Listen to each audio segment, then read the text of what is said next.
Muy bien, nuestro tema general que vamos a estar compartiendo con ustedes se lleva por título El rompecabezas de la ley dominical. El rompecabezas de la ley dominical. Consiste de un poquito más de 8 temas. Aunque no los vamos a poder cubrir todos aquí en este campamento por cuestión de tiempo, pero aquellos que nos verán a través de la televisión o las redes sociales, vamos a subirlo en las páginas de las redes o de YouTube o en el mismo canal de televisión para que ustedes puedan ver de principio a final toda la serie cuando la podamos completar en algún otro lugar que terminemos los últimos temas que no veamos aquí con ustedes. ¿Por qué razón he escogido el título El rompecabezas de la ley dominical? Bueno, porque no es tan fácil figurar cómo va a ser la secuencia exacta y detallada de los eventos finales. La razón es porque los eventos finales tienen que ver con profecía. Y cuando hablamos de profecía, quiere decir que el rollo de la revelación todavía se sigue abriendo. No está completamente abierto. Cuando tú estudias el tema del sábado, ese tema ya está abierto. Sabemos que es el día de Dios, santo, bendito, será el sello de Dios, eso ya está establecido. Pero profecía es un poquito diferente, porque la profecía, conforme el tiempo está avanzando, nuevos elementos están viniendo y empezamos a ver de una forma más clara cómo las cosas se van a dar en la cuestión de la profecía en el futuro. Por eso no siempre es tan fácil armar todos los detalles del rompecabezas. Pero en esta serie vamos a tener que juntos, y de hecho esta serie más bien es un llamado a todos nosotros, a que podamos seguir investigando, a que podamos seguir estudiando todos juntos acerca de qué es lo que la santa revelación de Dios nos tiene que decir con los eventos finales y sobre todo este tema que entendemos tan bien los adventistas que se llama la ley dominical. Quiero comenzar contando una historia que es muy conocida por todos nosotros. Hemos escuchado la historia de Pedro el Lobo.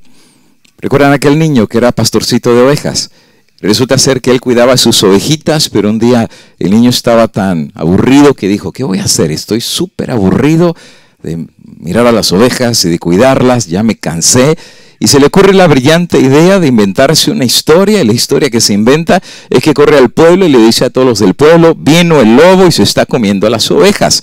Entonces los hombres, asustados porque le dijo Pedrito que el lobo venía a comerse las ovejas, salieron con palos, con trinchetes para poder matar al lobo, y cuando llegan resulta ser de que no había absolutamente ningún lobo, sino que el niño simplemente había mentido. El niño se ríe de ellos porque le creyeron la historia.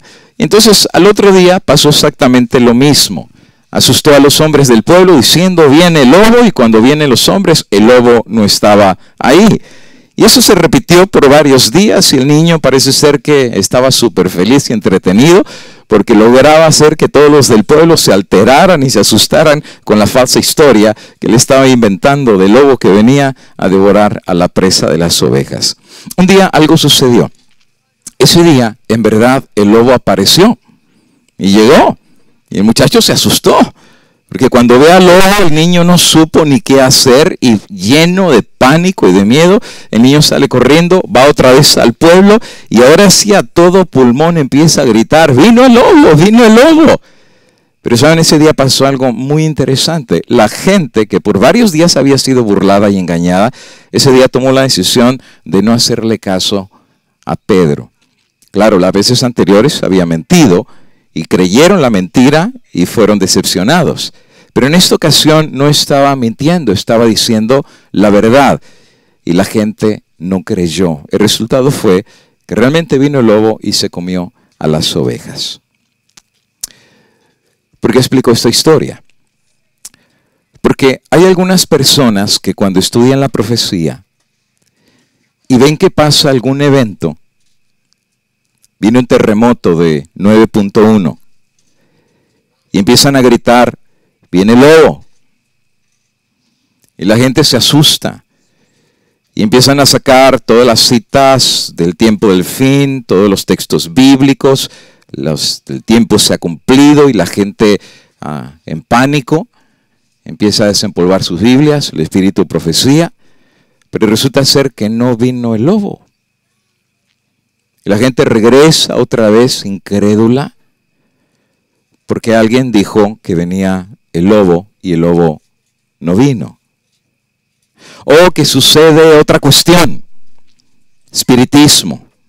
Viene el lobo y la gente se asusta.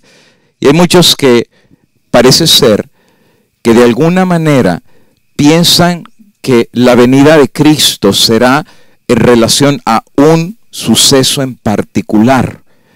Y tengo que decirte que no es tan sencillo como eso.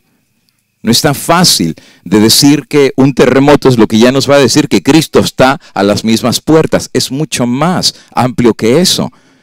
Algunos están diciendo es el calentamiento global. Otra vez es mucho más amplio que solamente el concepto del calentamiento global. Es un paquete, por eso le he llamado el rompecabezas. Son muchas piezas. No es solamente una pieza. Hay que tomar todas las piezas que Dios nos ha dado, ponerlas por el Espíritu Santo en el lugar correcto para ver el mapa general de las cosas que van a decirle al pueblo de Dios que la venida de Cristo no solamente está a las puertas, sino que también es inminente. Ahora, armar las piezas de este rompecabezas no es tan fácil. Y es con lo que comencé en un principio. No es tan fácil armar un rompecabezas. Eso me trae otra historia. ¿Usted recuerda la historia de los ciegos? Que un día los cieguitos van caminando y resulta ser que cuando los ciegos que seguían mucho a sus oídos y a sus manos llegan y empiezan a tocar un animal. Claro, era un elefante. Pero resulta ser que cuando lo están tocando, uno dice, uy, me encontré un animal rarísimo. Y dice otro cieguito, ¿y qué te encontraste? Dice una serpiente, pero gigantesca. Porque le estaba agarrando la trompa, ¿verdad? Y entonces el otro dice, no, pues no es una serpiente, es un árbol. Porque es grueso el tronco, ¿verdad? Le estaba agarrando la pierna. Y entonces el otro dice, no, si es una vigorita bien chiquitita, pues le estaba agarrando la colita al elefante, ¿no? Y el otro dice, no, es un ave gigantesca porque tiene unas alas grandísimas, le estaba agarrando las orejas. Ahora, yo te digo una pregunta. Todos los ciegos estaban describiendo la misma verdad. Porque era un elefante lo que estaban tocando. Pero cada quien estaba describiendo lo que vio, lo que tocó y lo que entendió. Y si cada quien toma cosas por separado, es difícil conocer la verdad. Eso es lo que algunos predicadores a veces hemos cometido el error de hacer. Se le da demasiado énfasis en un área y nos olvidamos de las otras áreas y el rompecabezas queda incompleto. Por esta razón, lo que intentaremos hacer en esta serie es armar las piezas que Dios nos ha dado en el rompecabezas. Y les tengo que decir de antemano, es más que una sola pieza, son varias piezas e intentaremos armar estas piezas con la ayuda del Espíritu Santo. Pero tengo que decir que no es fácil, se los voy a decir desde ya. Puede ser que se me escape alguna pieza. Y puede ser que en la investigación que tú mismo vas a hacer, tú digas, pastor, aquí hay una pieza más. Y con todo gusto estoy listo para escuchar y para seguir poniendo, porque Dios no solamente le habla a una persona, Dios le puede hablar a todos los que están estudiando la santa palabra del Señor. Así que no te creas que un pastor es el dueño de toda la verdad. O sea, Dios va dando revelación a aquellos que lo buscan de todo corazón. Así es que en este caso, intentaremos por el Espíritu Santo tratar de ver qué es la revelación que Dios nos ha dado acerca de lo que viene a esta tierra. Ahora, al armar este rompecabezas, tenemos que entender que el rompecabezas involucra tres cosas. En primer lugar, cosas del pasado, cosas del presente y además también cosas del futuro. Pero eso no es tan sencillo. De hecho, mucho de la profecía no se puede entender si no entendemos el pasado. Por ejemplo, no podemos entender la roca que le pegó a los pies de la estatua de Nabucodonosor si primero no sabemos qué es la estatua y qué representa la estatua. Es un paquete del pasado, del presente y también se apunta hacia el futuro. Las tres cosas van como un todo de la revelación de Dios. Sin embargo, nosotros como cristianos tenemos tres ayudas. Y fíjate, lo estoy mencionando bien claritito, tres ayudas que nos van a guiar para poder armar el rompecabezas de forma correcta y con certidumbre.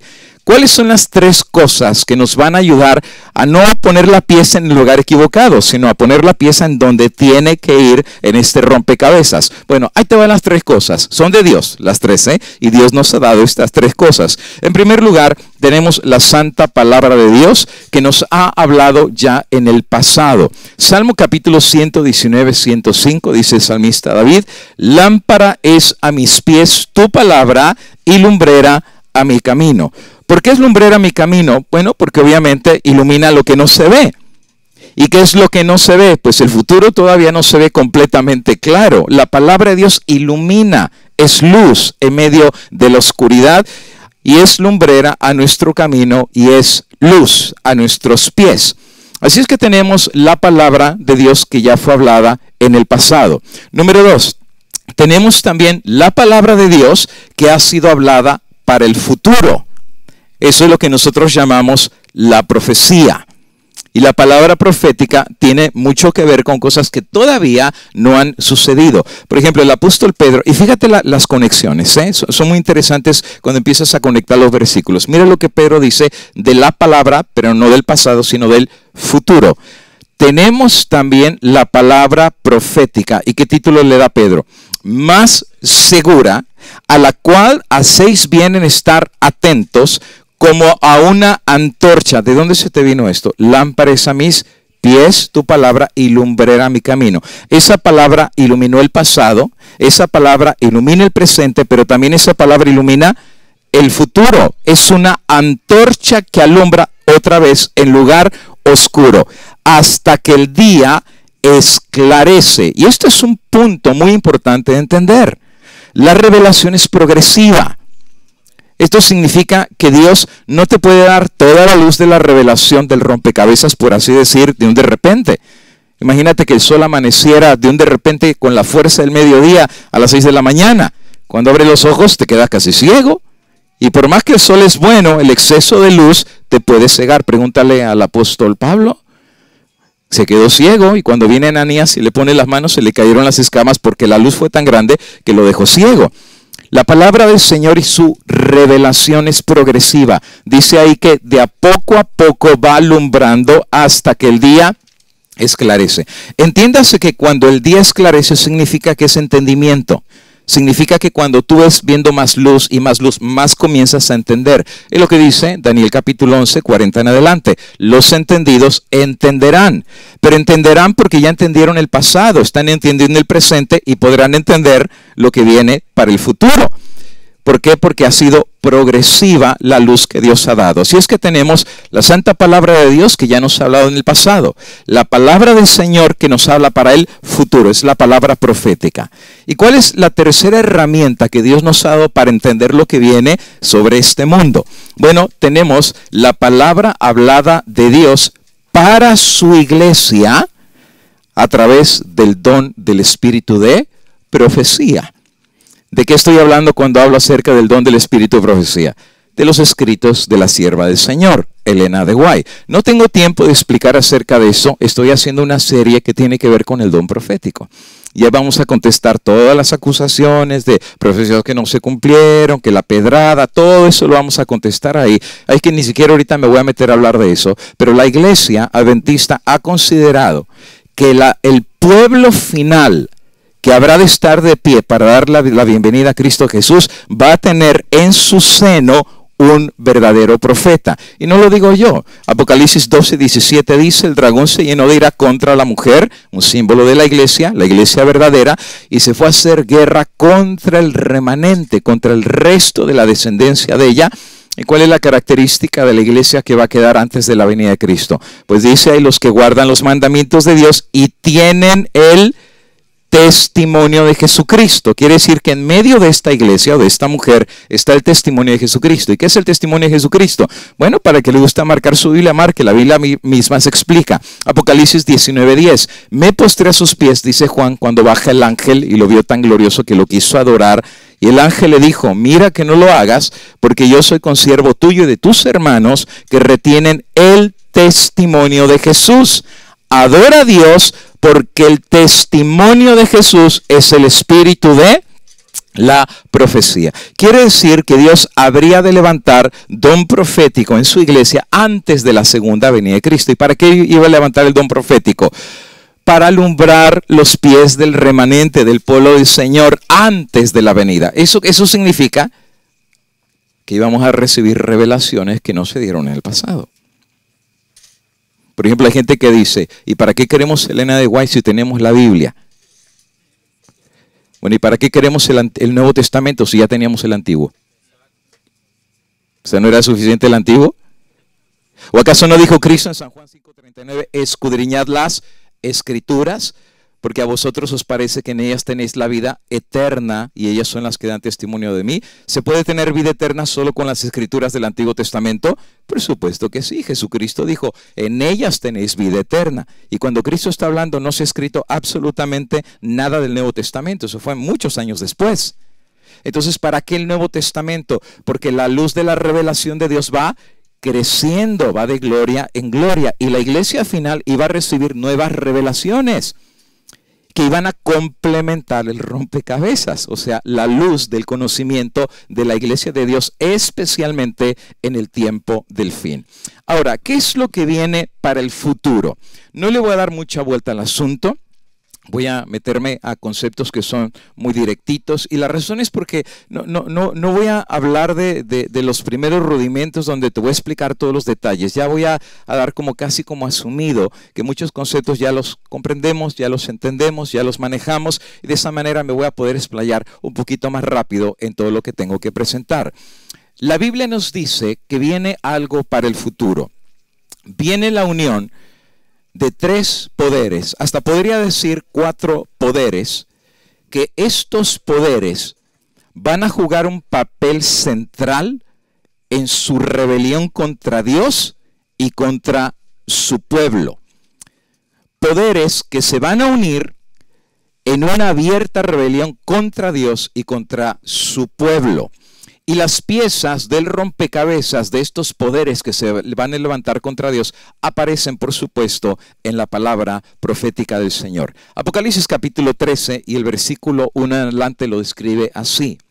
Me paré sobre la arena del mar y vi subir del mar una bestia que tenía 7 cabezas y 10 cuernos. Y esta bestia es la que pone la marca de la bestia. De hecho, al final del capítulo, ahí dice que pone la marca en la mano derecha o en la frente, y que el número de la marca es 666 y es número de hombre. Así que Juan ve esta bestia y tiene cuernos y tiene diademas en sus 10 cuernos. Sobre sus cabezas tiene un nombre blasfemo.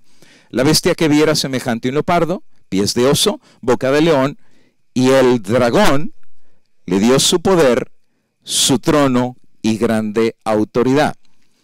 Hay de pura entrada, tú puedes ver que aparecen 2 elementos, 2 poderes. Número 1, la bestia que sube del mar, que tiene 7 cabezas y 10 cuernos. Y número 2, encontramos al dragón. Entonces, aquí podemos ver 2 poderes de entrada, Apocalipsis 3. El primer poder es lo que es la bestia, tiene 7 cabezas y 10 cuernos. Y el segundo poder, Juan recibe la revelación, que es el dragón. Y el dragón a la primera bestia le da su poder, su trono, y le da grande autoridad. Hay que parece ser que estos 2 poderes trabajan juntos. El diablo o el dragón le da el poder a la primera bestia, y obviamente la primera bestia se hace poderosa, autoritativa, y recibe el trono de dominio porque se lo dio el dragón, según Apocalipsis 13, versículo 3. Una de sus cabezas de la primera bestia es herida de muerte, pero su herida mortal fue sanada. Entonces viene anticipando, recuerda, todo esto es para el futuro, ¿verdad? Esta profecía.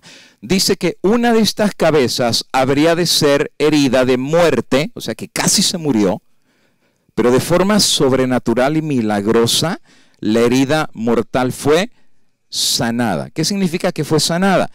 Pues que nomás le quedó la cicatriz, ¿verdad? Porque la herida se sanó. No dice que quedó sangrando, está sanada. Quiere decir que va a recuperarse de la herida que se le dio. Y al recuperar esa herida, Juan ve que la tierra entera se maravilló en pos de la bestia. Fíjate qué curioso. Y después Juan añade algo que es más sorprendente todavía, porque dice ahí, y adoraron al dragón que había dado autoridad a la bestia, y adoraron a la bestia, Así es que terminan adorando al dragón y terminan la tierra entera adorando a la bestia, diciendo, ¿quién como la bestia y quién podrá luchar contra ella? ¿Por qué dice quién podrá luchar? Porque el texto dice que va a recibir trono, dominio y autoridad de parte del dragón. Interesante. Versículo 5. También se le dio boca que hablaba grandes cosas, blasfemias, y se le dio autoridad para actuar 42 meses y abrió la boca en blasfemias contra Dios, a blasfemar su nombre y su tabernáculo y los que moran en el cielo, y se le permitió hacer guerra contra los santos. Entonces Juan añade un elemento muy interesante. Estos poderes, llámese la bestia o el dragón, están en contra de Dios porque son blasfemos, abrió su boca en blasfema contra Dios, pero no solamente se la va a agarrar con Dios, se la agarra también con el pueblo de Dios.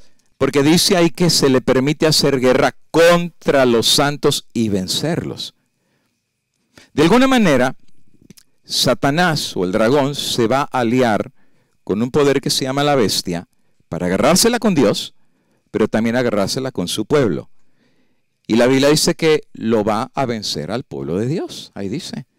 Dice ahí que hizo guerra contra los santos y vencerlo. Y además, se le da autoridad sobre toda tribu, pueblo, lengua y nación. Tú sabes que en la Biblia los números tienen un significado simbólico, ¿no es verdad? Por ejemplo, el número 1 en la Biblia, la palabra en hebreo es ejad. Y ejad significa unidad. Es como una familia. Pueden ser 5, pero es 1. El 1 es unidad. El 3 siempre en la Biblia representa Padre, Hijo y Espíritu Santo. El número 4 siempre en la Biblia representa totalidad. Cuando tú ves 4 representa todo. ¿Cuántas bestias salieron? 4 bestias, 4 dominios que iban a venir sobre la tierra. El Evangelio eterno va a ser predicado a toda nación, pueblo, lengua y tribu. Ahí están 4. ¿A cuántos se les va a predicar? A todos. El 4 siempre representa todo. Y la autoridad que a la bestia se le va a dar, ¿sobre quién es? Fíjate, cuenta. No te creas que nomás es, Juan lo pone así para completar una frase, ¿no? Hay una razón por la cual lo está colocando de esa manera y dice que se le da autoridad sobre toda tribu, 1, pueblo 2, lengua 3 y nación 4. Quiere decir que el dominio va a ser universal.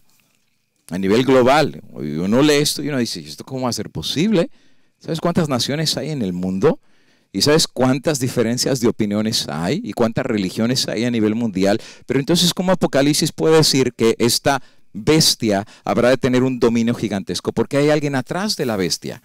Y quien le está dando el poder es el dragón. ¿Es poderoso el dragón? Pues ya te imaginarás. Quiere decir que en el tiempo del fin algo va a pasar con estos dos compadres, por así decir. Van a trabajar muy de cerca, al grado que van a poder dominar con autoridad sobre todos los reinos de la tierra. Versículo número 3, versículo número 11. Después vi otra bestia. Aquí viene un tercer elemento. No es la primera bestia que tiene 7 cabezas y 10 cuernos, es otra diferente porque esta sube de la tierra. La primera subió del mar, esta sube de la tierra y la otra tenía 10 cuernos, esta tiene 2 cuernos y los cuernos que tiene son semejantes a los de un cordero. Bueno, si tú lees en la Biblia, ¿a quién es el que se le da el título del Cordero de Dios que quita el pecado del mundo? Es a Cristo.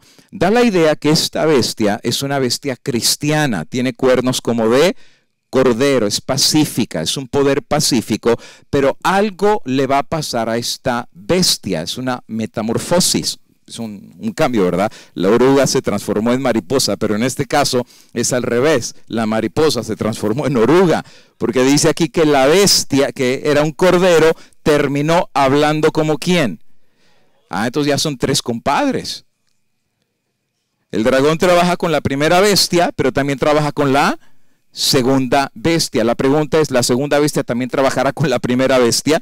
Porque la segunda trabaja con el dragón y la primera también trabaja con el dragón.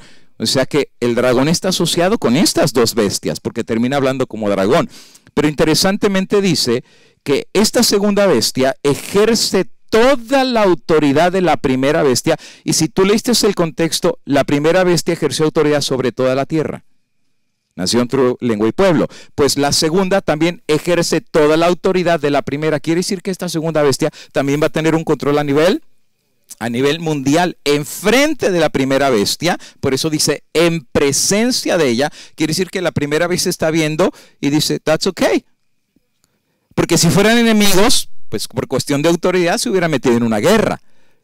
Pero dice que en presencia de la primera bestia ejerce la autoridad de la primera bestia y hace que toda la tierra y los moradores de ella adoren a la primera bestia, trabajan juntos. Quiere decir que este trío trabajan juntos. La primera bestia, la segunda bestia y el dragón. Trabaja para la primera bestia con la primera bestia cuya herida mortal fue sanada. También hace grandes señales. ¿Cuál? ¿La primera o la segunda bestia? Dice que es la segunda. ¿Y qué señales hace? Dice que es capaz de hacer descender fuego del cielo a la tierra delante de los hombres. No voy a hablar de eso en este fin de semana, pero es un tema muy interesante. Yo te animo que tú investigues qué significa que la segunda bestia va a hacer bajar fuego del cielo. Si tú lees en la Biblia, Elías hizo bajar fuego del cielo. Y lo que se dijo ahí, el Dios que sea Dios, que baje fuego del cielo. Entonces esta segunda que trabaja para el diablo o para el dragón, va a hacer bajar fuego del cielo delante de los hombres y engaña a los moradores de la tierra con las señales que se le ha permitido hacer en presencia de la bestia. Quiere decir que la segunda bestia se le va a dar permiso de hacer lo que va a hacer. Quiere decir que antes no se le dio permiso, pero en este momento ya se le va a dejar hacer esa obra de señales sobrenaturales, mandando a los moradores de la tierra que le hagan imagen a la bestia. Cuarto elemento, la imagen de la bestia. 4 actores de la película. Dice que le hagan imagen a la bestia que tiene la herida de espada ahí. Vivió, por eso se llama la imagen de la bestia. Fíjate, la imagen no es de la segunda bestia, que tiene cuernos como de cordero. No, es de la primera bestia, por eso se llama la imagen de la bestia. Así es que hasta ahorita hay 4 protagonistas en esta historia. ¿Quiénes son los 4 protagonistas? Si leemos claramente, dice, uno el dragón, el otro es la primera bestia de 7 cabezas y 10 cuernos. El tercer protagonista es ¿quién? La segunda bestia con cuernos de cordero, pero termina hablando como dragón y trabaja con la primera bestia. ¿Y el cuál es el cuarto protagonista? La imagen de la bestia. Y por cierto, la imagen de la bestia viene también bien de compadrazgo con la primera bestia. Y con la segunda también, porque mira que dice el versículo 15. Y se le permitió infundir aliento a la imagen de la bestia para que la imagen hablase e hiciese matar a todo el que no la adorase. Y hacía que todos, ahora ¿de quién está hablando? ¿El dragón, la bestia primero o la bestia segunda? No, es la imagen de la bestia, porque a la imagen de la bestia se le permite infundir aliento a la imagen de la bestia para que la imagen hablase e hiciese. Entonces está hablando de la imagen de la bestia. Y que una vez que esta imagen hable, pueda hacer que todos, pequeños, grandes, ricos y pobres, otra vez libres y esclavos, se les pusiese una marca. Así es que ¿quién va a empujar la cuestión de la marca de la bestia? Ni es la bestia. La imagen de la bestia es quien va a empujar el concepto de la marca de la bestia. ¿Y qué metodología va a usar la imagen de la bestia para que todo el mundo reciba la marca en su frente o en su mano? Bueno, dice ahí que nadie pueda ni comprar ni vender, sino el que tuviese la marca o el nombre de la bestia o el número de su nombre, que es 666. Ahora, si tú te fijas, lo único que hicimos es leer. El único elemento que interpretamos es el dragón, porque claramente es Satanás, Apocalipsis 12:9. La misma Biblia le llama al dragón la serpiente antigua, que es el diablo y Satanás. Los otros elementos no mencioné quiénes son. Simplemente dije que es la segunda bestia. Es la cuestión de la imagen de la bestia, el dragón que le da su poder, autoridad, y la segunda bestia que trabaja con la primera bestia. La Biblia enseña en Apocalipsis 13 que hay 4 protagonistas contra Dios, pero también estos 4 se van a unir contra el pueblo del Señor. La bestia, el dragón, la segunda bestia, que va a terminar hablando como dragón, y número 4, la imagen de la bestia, que va a hacer mandar matar a todos los que no la adoren a la primera bestia y que va a impedir que nadie pueda ni comprar ni vender a menos que no tenga la marca de la bestia en la frente o en su mano.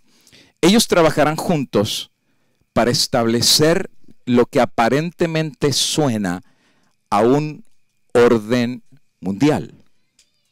Porque si tiene que ver con toda nación, tribu, lengua y pueblo, y que ricos, pobres, niños o adultos, nadie pueda comprar ni vender, quiere decir que da la idea que viene un sistema global. Claro, cuando Juan escribe eso, ¿quién va a pensar en esa posibilidad? No hay celulares, no hay electricidad, no hay redes sociales, no hay Facebook, no hay Instagram, no hay YouTube, no hay televisión, no hay satélites, no hay nada. Lo que pasaba en un lugar del mundo tardaban a veces un año entero de enterarse de lo que había pasado en otro lado del mundo, porque el mundo está demasiado grande. Hoy en día no es así. Hoy en día lo que pasa en algún lugar del mundo, al segundo tú lo estás sabiendo. Estamos hablando ya, el mundo no es igual que antes.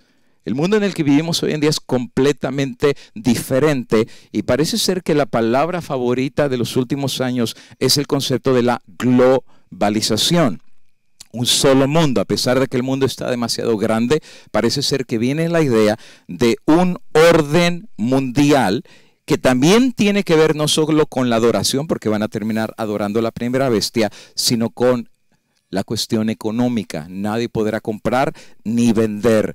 Todos estos poderes, según Apocalipsis 13, trabajan juntos, no están en contra, están asociados.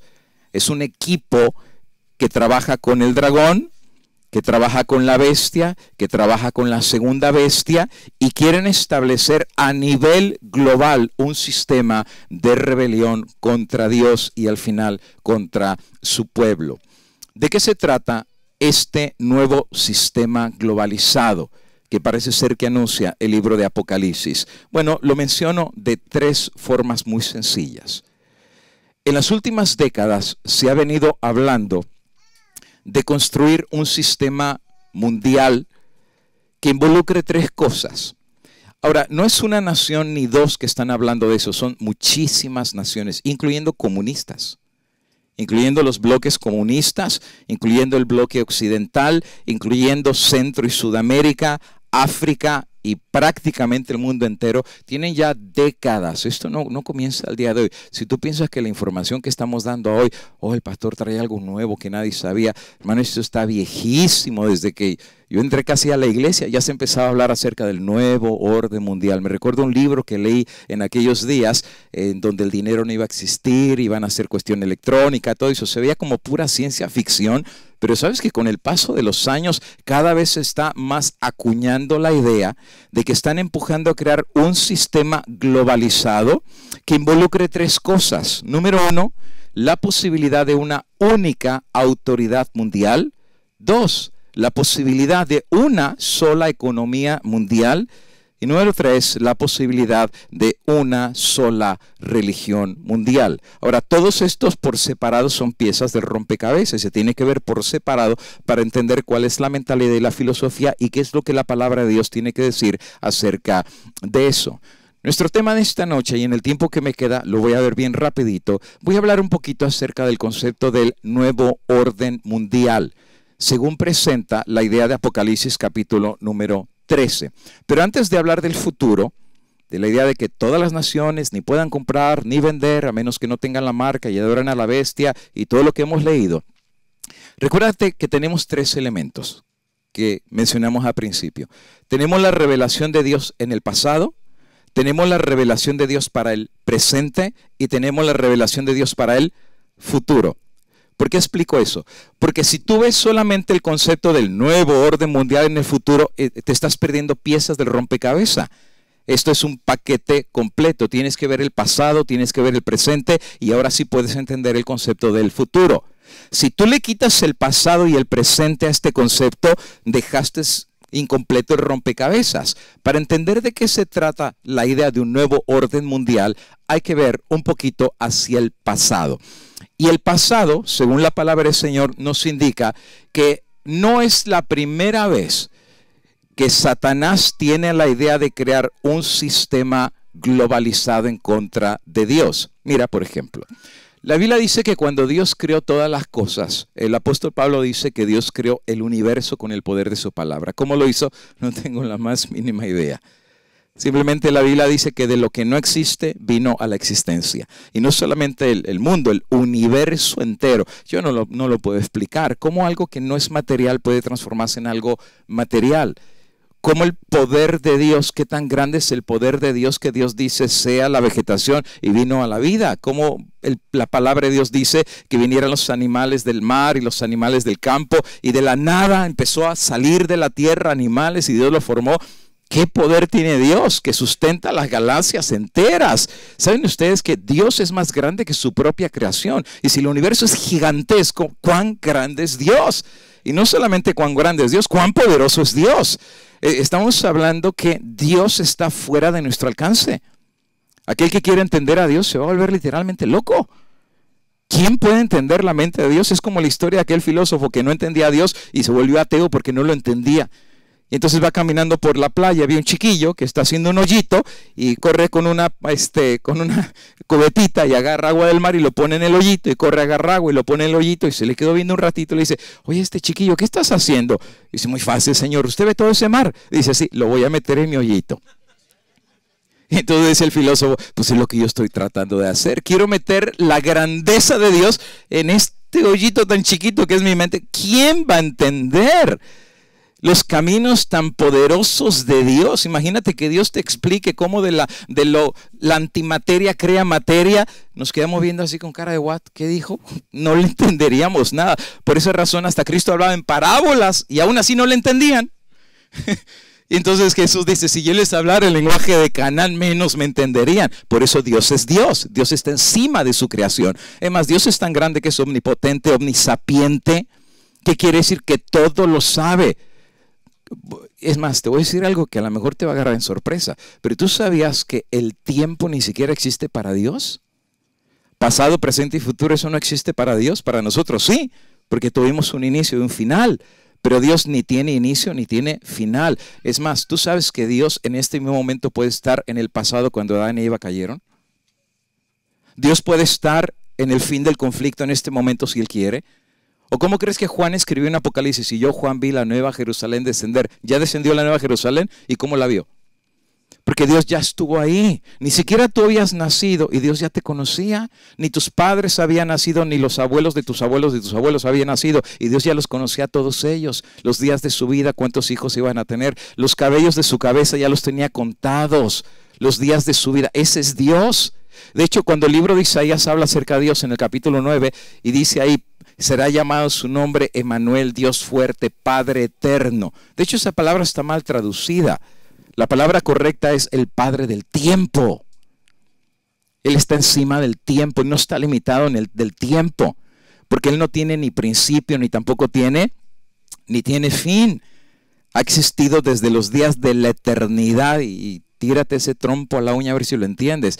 Pero es complicado entender de Dios, pero la Biblia dice que Dios creó absolutamente todas las cosas y todo lo que Dios creó en el universo lo hizo hermoso y perfecto, porque Dios es así, hermoso y perfecto. De hecho, la sierva del Señor, ahora si tú te fijas, voy a usar los 3 elementos que te mencioné hace rato en toda esta serie. La revelación del pasado, que Dios ya habló, la revelación del futuro, profecía, y lo que Dios nos ha dado para el pueblo. Yo lo voy a estar usando mezclado indefinidamente para empezar a armar el rompecabezas, ¿ok? Y lo voy a usar, no tengo miedo en usarlo, porque es la revelación que Dios nos ha dado y esas herramientas para, imagínate un mecánico que quiera reparar su motor de su carro con desarmador, cuando tienes pistolas de aire eléctricas, pues usemos las herramientas que Dios nos dio para poder entender claramente la revelación que Él nos ha dado, ¿no? Mira lo que dice la sierva del Señor. No había, hablando de cuando Dios creó todas las cosas, no había nota discordante que perturbara las armonías celestiales.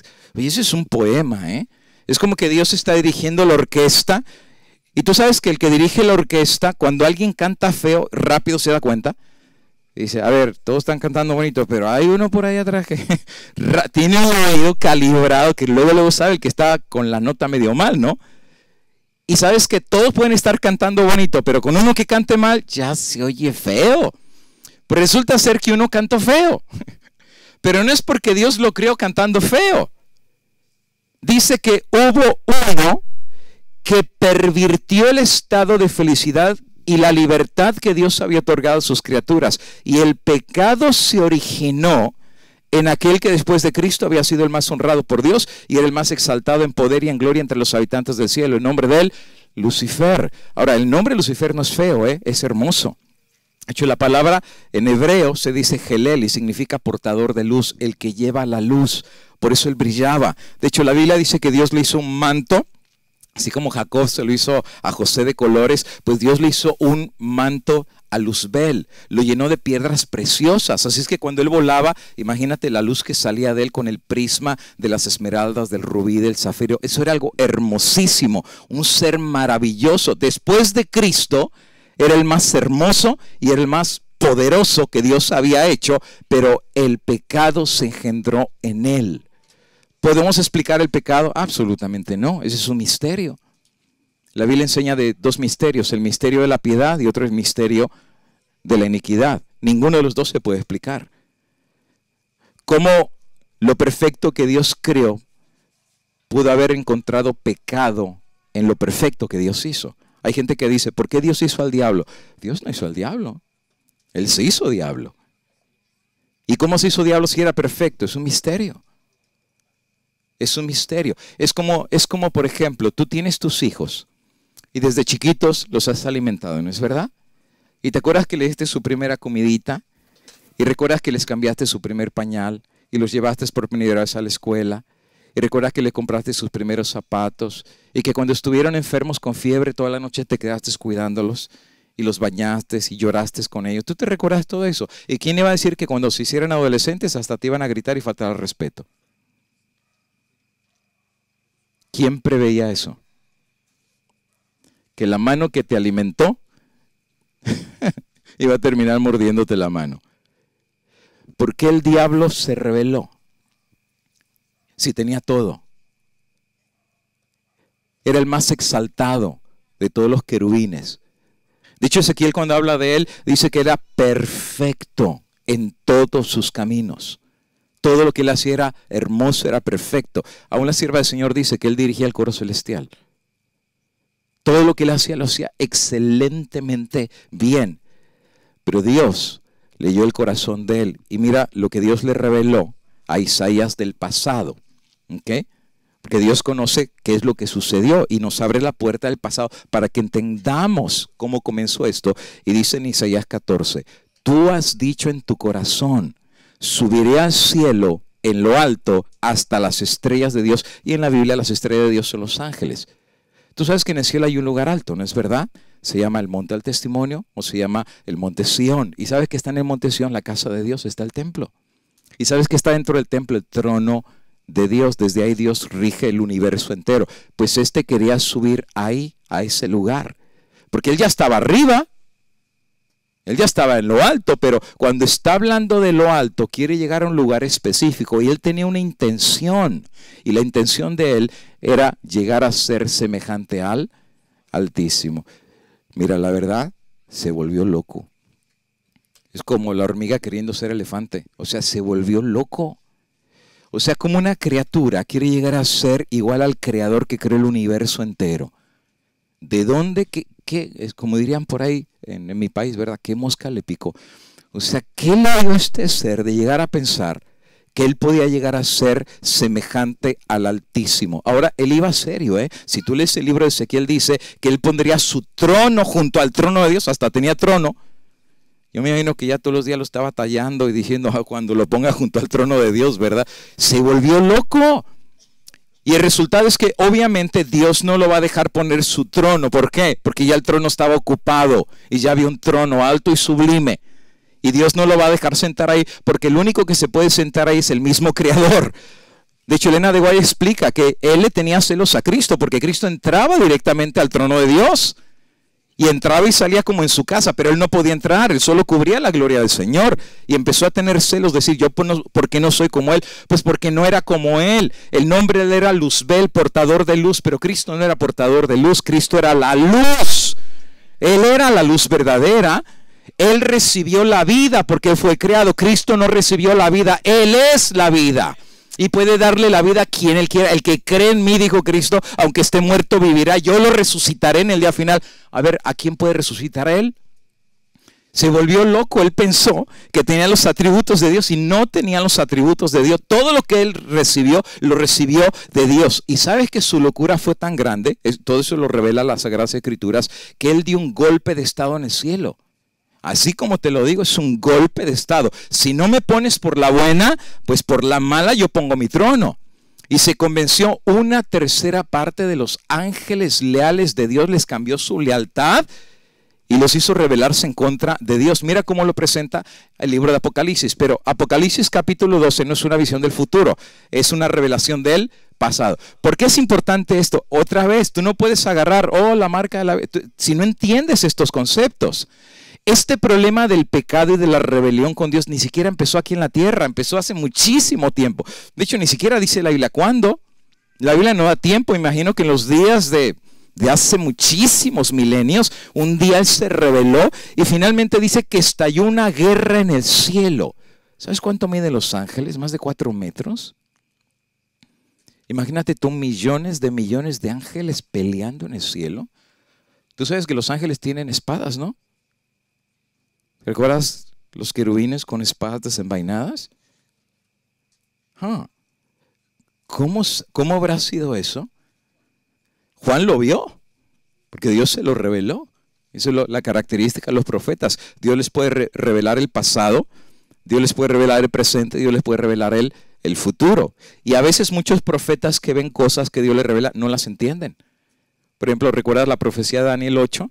Que Daniel dice, pues yo no entiendo, y tuvo que venir Gabriel a explicarle, porque hay cosas que los profetas no entendían hasta que la revelación iba creciendo y decían, ahora ya lo entendí, porque la revelación es progresiva. Entonces Juan, cuando ve esa visión, dice que estalló la guerra, Miguel y sus ángeles pelearon contra el dragón. Ahí está el dragón. El mismo de Apocalipsis 13, pero el capítulo 12 lo presenta que este dragón viene en su rebelión desde hace mucho contra Dios. Comenzó allá arriba en el cielo y el dragón y sus ángeles pelearon. Eso fue una batalla gigantesca y fue arrojado el gran dragón, la serpiente antigua que se llama Diablo y Satanás. Aquí está la primera identificación del dragón. Es el puro diablo. Por cierto, su nombre no era Diablo, su nombre era Luzbel, pero después de su rebelión le cambiaron los títulos.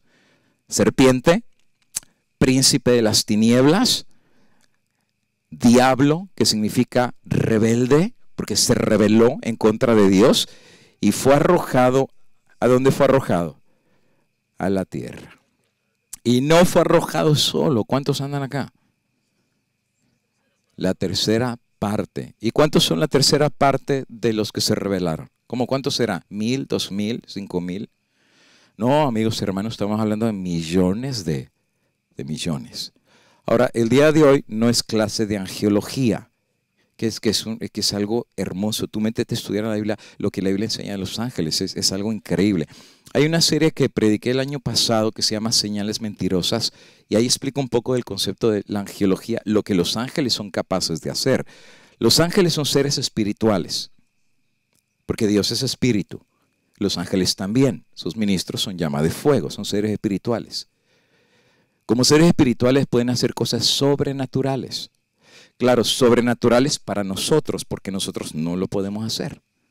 Por ejemplo, si una hormiga te ve que levantas una piedra gigantesca, se queda con la boca abierta. Dice, wow.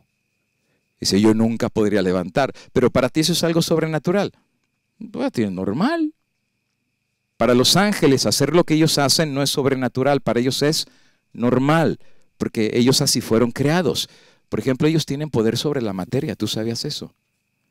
Ellos pueden traspasar paredes, pueden tener poder sobre los elementos físicos, sobre los metales.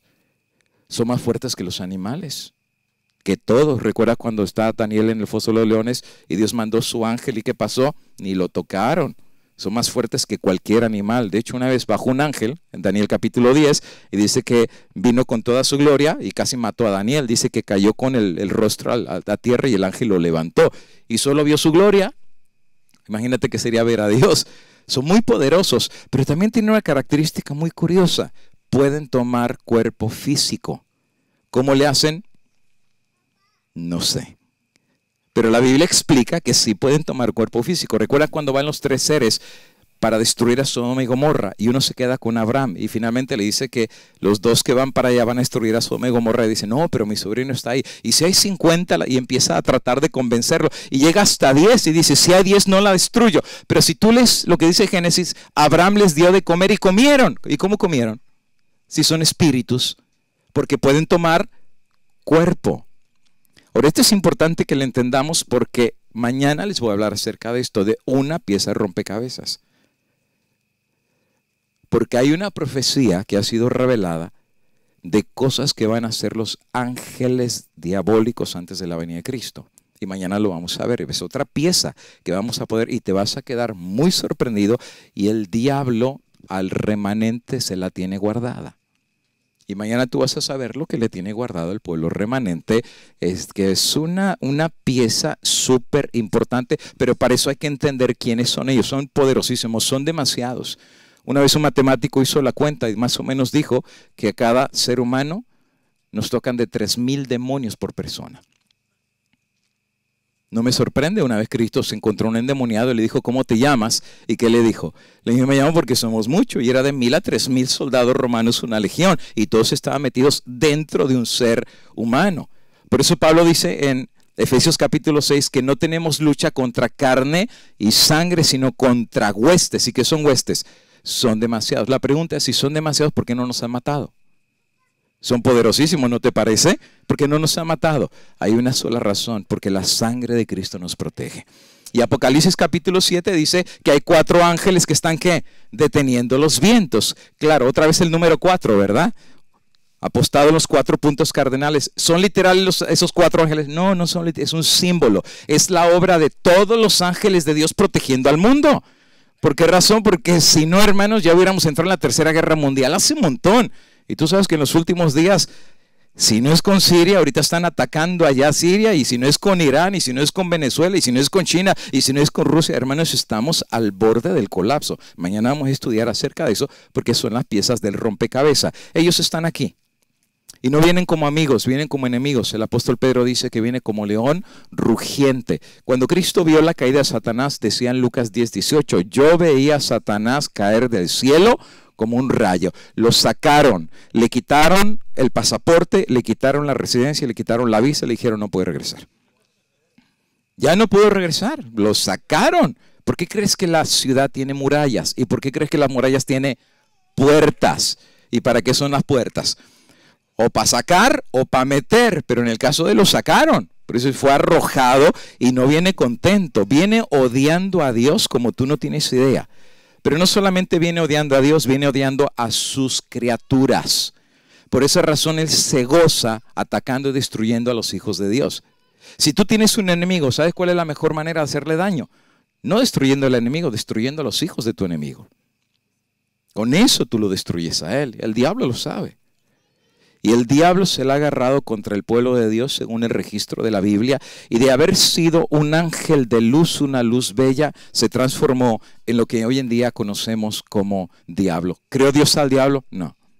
Él solito se convirtió en esto. ¿Fue el deseo de Dios que él se convirtiera así? Absolutamente no. Fue la decisión de él.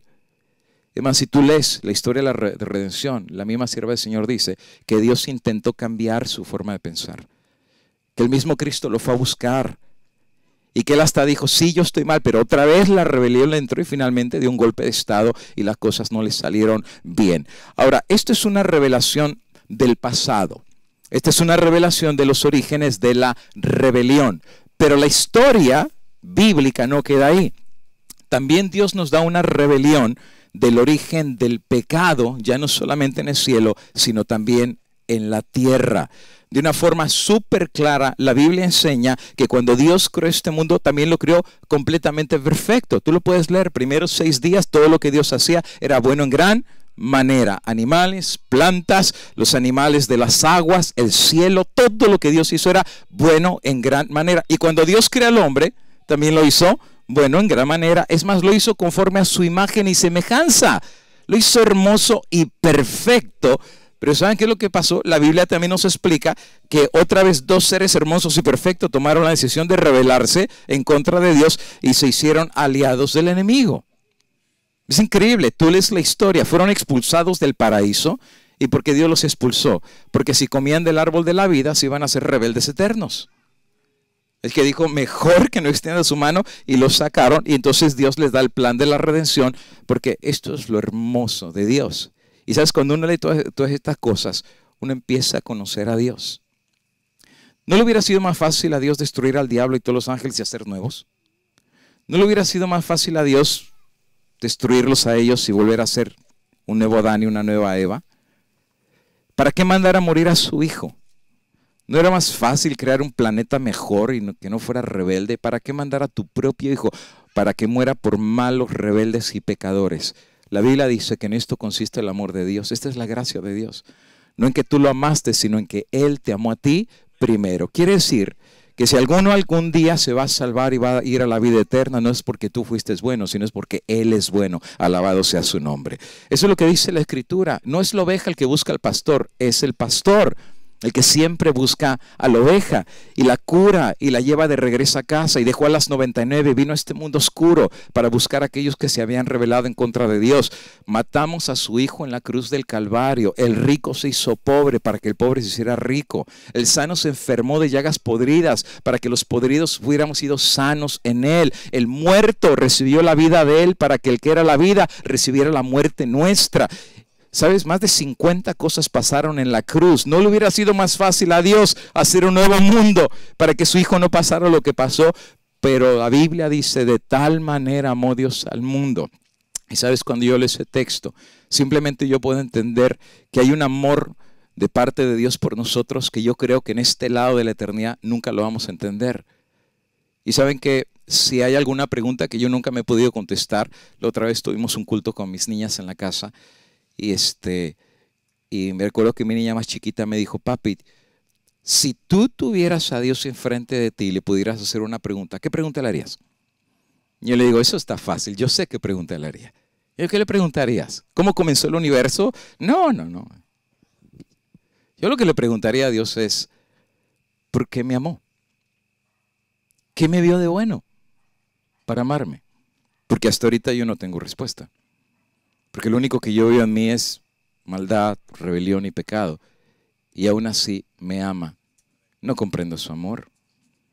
Porque los seres humanos amamos a los que nos aman. Los seres humanos queremos a los que nos quieren. Los seres humanos odiamos a los que nos odian. Y golpeamos a los que nos golpean. Así somos los humanos. Pero yo miro a Dios y Dios no es así. Dios estuvo dispuesto a dar a su hijo por un planeta rebelde, malo, y hasta que le habría de matar a su propio hijo. Ese es el amor de Dios. Cuando Pablo lo entendió, es ese amor que le cambió el corazón, que era más profundo que el mar, más ancho que esta tierra y más alto que los cielos. Es el amor vertido en el Calvario. Pero la Biblia enseña que la raza humana se rebeló.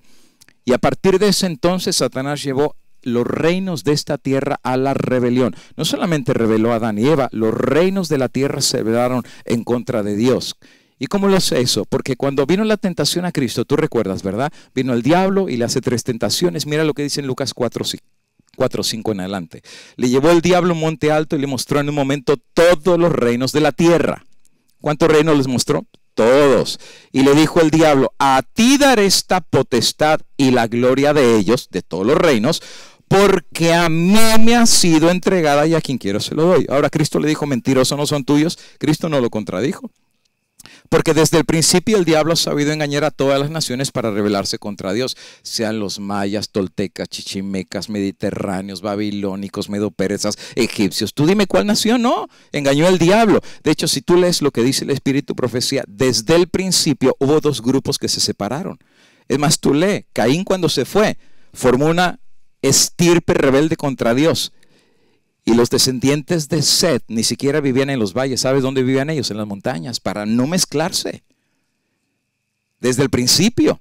Por eso dice que cuando los hijos de Dios vieron las hijas de los hombres es cuando se empezaron a mezclar y aprendieron la rebelión en contra de Dios. Y dijo, mi espíritu no tolerará para el hombre, porque Dios tenía su pueblo que no se había revelado, pero las naciones enteras se habían revelado en contra de Dios.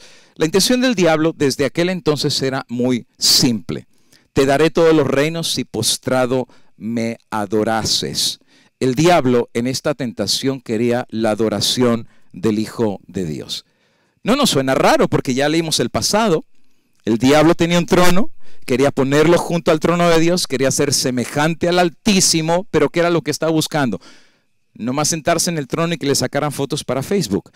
No, lo que él estaba buscando era la adoración, porque él siempre veía que todos los seres adoraban a Dios en su trono. Quería esa adoración, pero lo sacaron porque él no es Dios. Pues lo que no pudo obtener allá en el cielo, lo iba a intentar aquí en la tierra. Satanás siempre ha querido ser reconocido como Dios. Y por lo tanto, él siempre ha querido recibir la adoración. Por eso dice Isaías, ¿cómo caíste del cielo? Tú querubín, hijo de la mañana, que decías, subiré al cielo, levantaré mi trono, y en el monte del testimonio me sentaré y seré semejante al Altísimo. La Biblia establece de una forma muy clara lo que el diablo ha intentado hacer desde el mismo cielo. Hay que tú no te sorprendas que en el desarrollo de esta controversia siempre ha creído lo mismo. Y sabes que casi todas las naciones sí lo han adorado, ¿eh?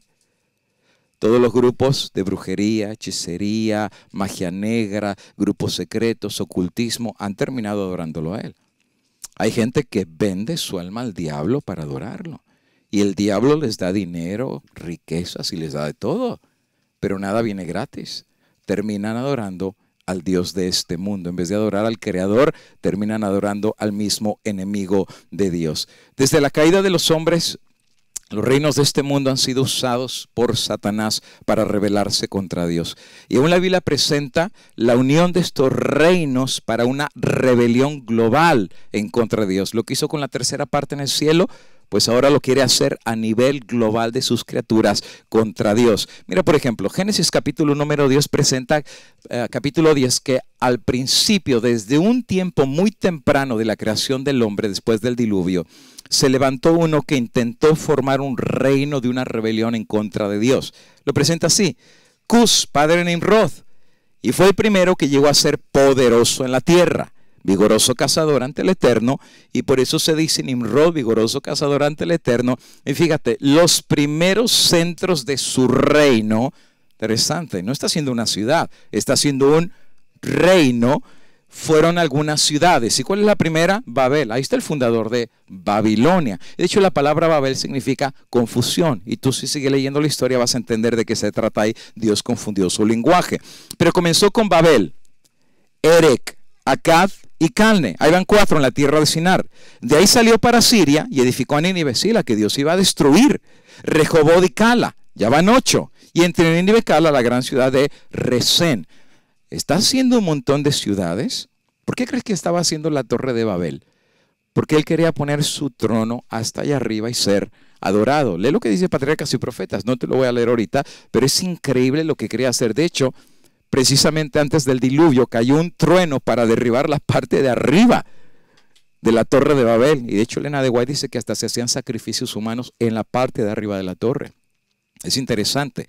Había en toda la tierra una sola lengua y unas mismas palabras, y los hombres salieron del oriente, hallaron una llanura y se establecieron ahí. Dijeron: hagamos ladrillo y cosámoslo al fuego, y el ladrillo les sirvió de piedra y asfalto de mezcla, y dijeron: edifiquemos una ciudad y una torre cuya cúspide llegue al cielo. Hagámonos su nombre para no ser esparcidos por la tierra. Y el Eterno descendió para ver la ciudad y la torre que edificaran los hombres. Y dijo el Señor: el pueblo es uno. Interesante.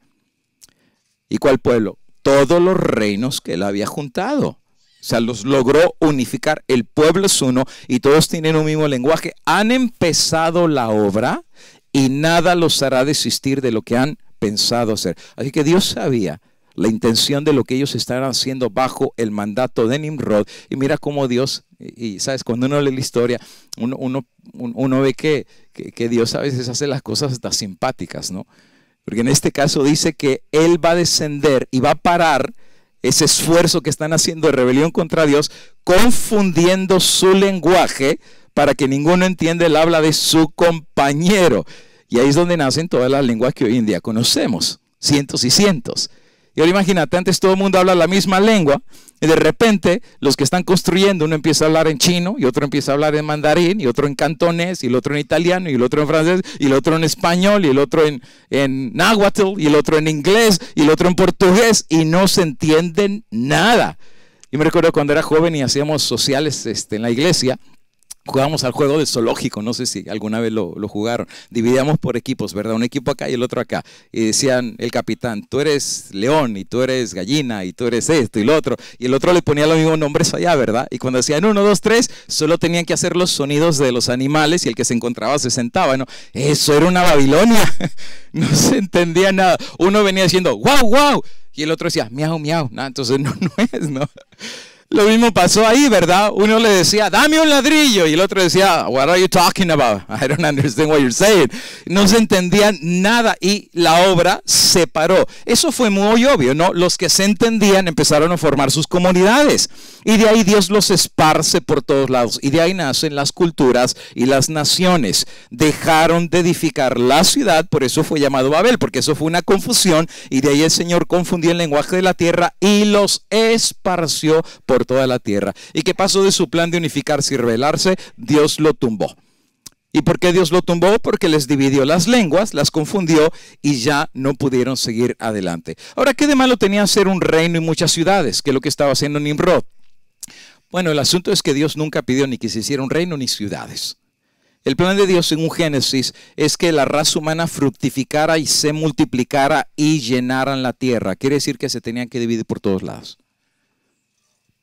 De hecho, no te lo voy a explicar ahora, pero la idea de vivir en ciudades no es el plan de Dios. Y ni me voy a meter eso porque ya no paro. Tengo una serie entera donde explico eso. El que vive en las ciudades tienes un alto riesgo de perder a tus hijos. Y cuando digo alto riesgo, estoy hablando no de 10 o 15%, estamos hablando de un alto riesgo.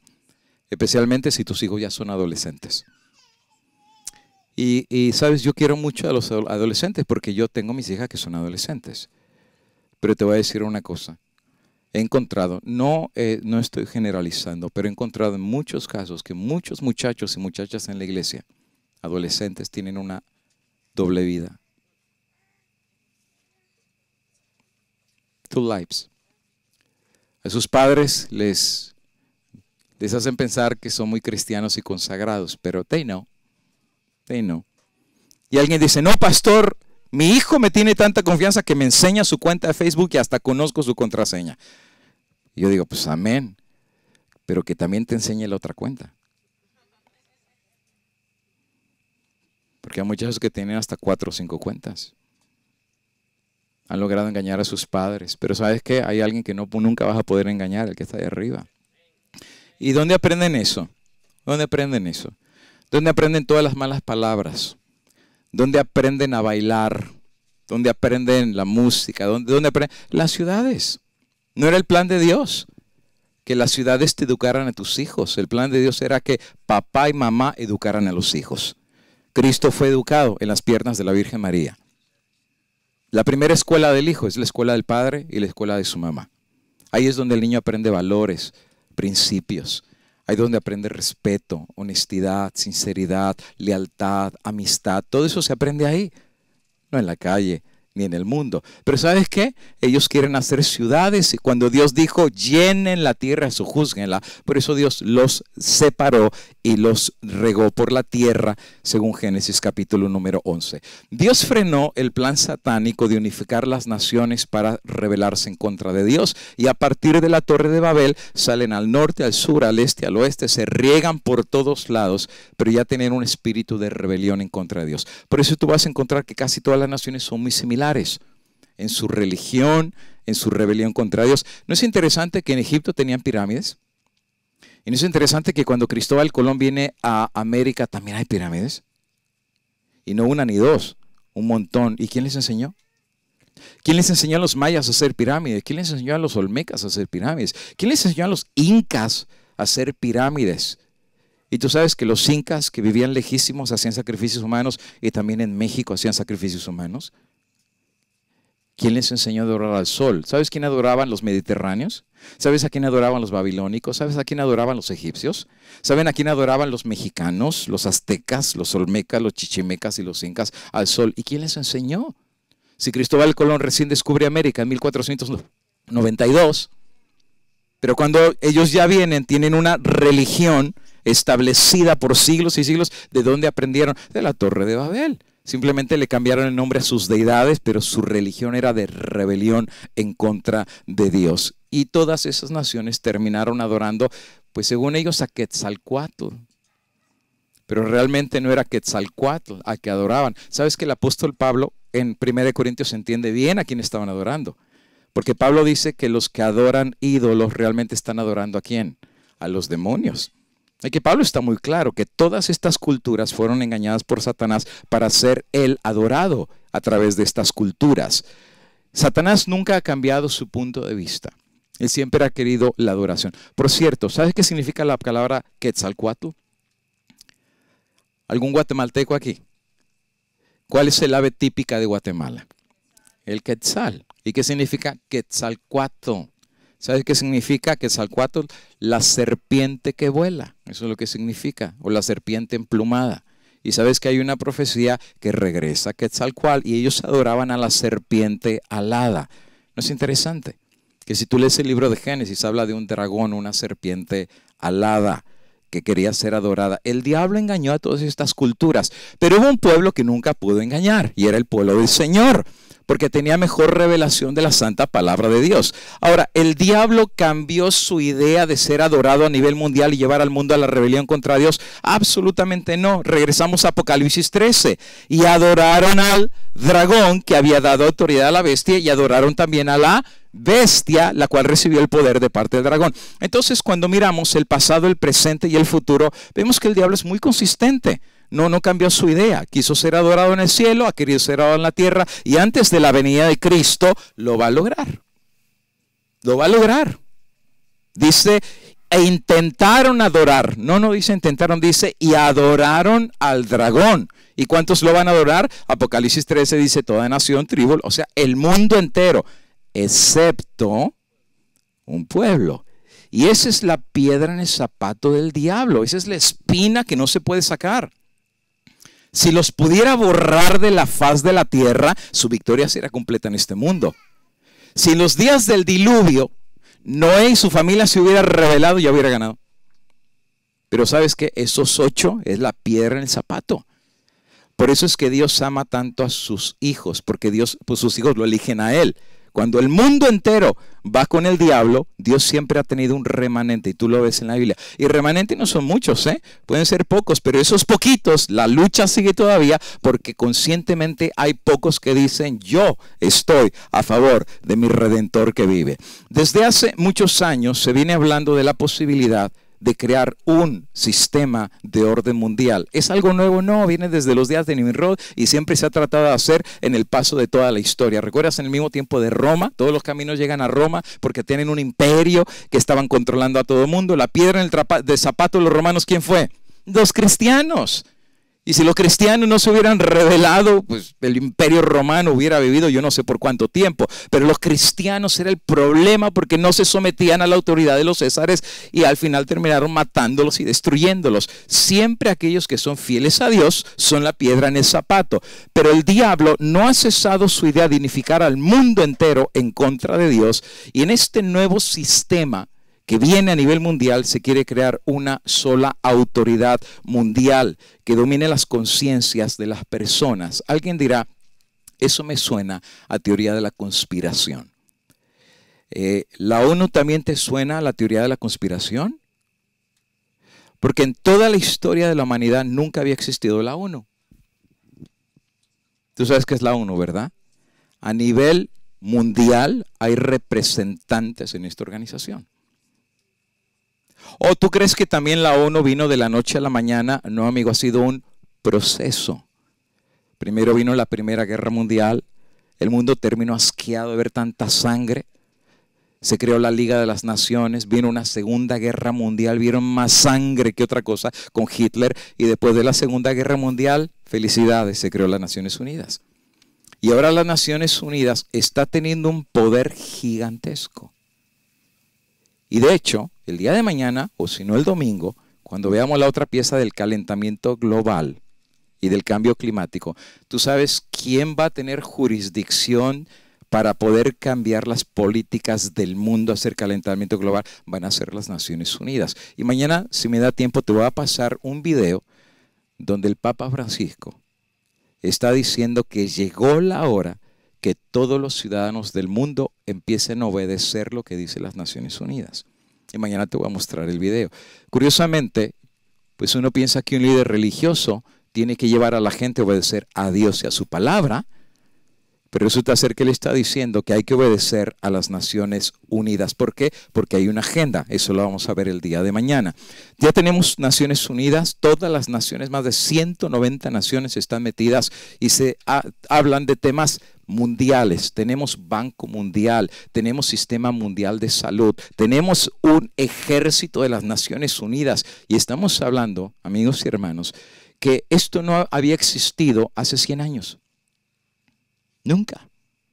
Pero hoy en día ya lo tenemos. De hecho, el presidente George Bush dio un discurso en donde habló de la idea y la necesidad de crear un sistema globalizado bajo el control de las Naciones Unidas. Ahora, eso es muy curioso, porque Estados Unidos es el país más poderoso del mundo, pero ¿por qué Estados Unidos está animando a todo mundo a seguir a las Naciones Unidas cuando ellos son la nación más poderosa del mundo? Escucha el video. Vamos a ver cómo sale el sonido, si le subimos. Of its founders.